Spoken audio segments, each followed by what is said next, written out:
In pivot table, in addition to summarizing our data, how we can add customized field. Customized field meaning any field or any calculation that is not available in our original table or data.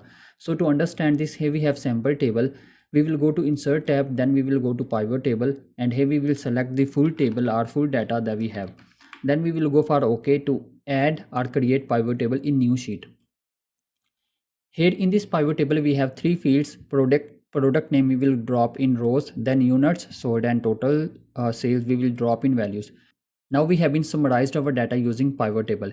Here are products that we have been sold, here are units that we have been sold, and here are total sales figures.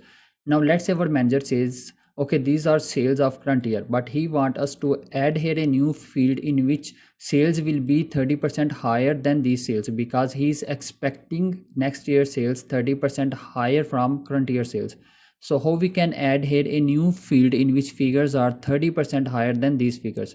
So for this, what we need to do, we need to click on pivot table. We need to go to pivot table analyze tab. Then we need to go here fields, items and sets. We will go to calculated fields, and then here we have two things to do. First, we need to add here name of new field that we want to create here. Let's say we want to we will create here name 30% higher sales. Then here we will add formula. What is the formula? Formula is this total sales plus 30% of this total sales multiply by 30%. This total sales plus 30% of this total sales. We will go for OK, and here we have the sales of next year that is 30% higher than these sales. Now let's say our manager says, okay, these are the expected sales of next year that are 30% higher from current year, but he also want to see here net change or net increase in sales. So how we can add here a field that shows a net increase in sales?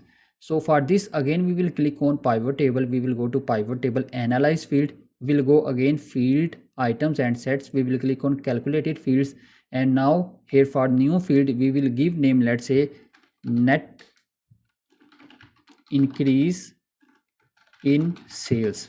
You can give any name whatever you want as per your requirement. Now we will add here formula equal sign. So these next year sales minus current year sales, so this will give us net increase in sales. Okay, and now you can see net increase in sales we got here. Now let's say we want to test our this field if it is okay or no.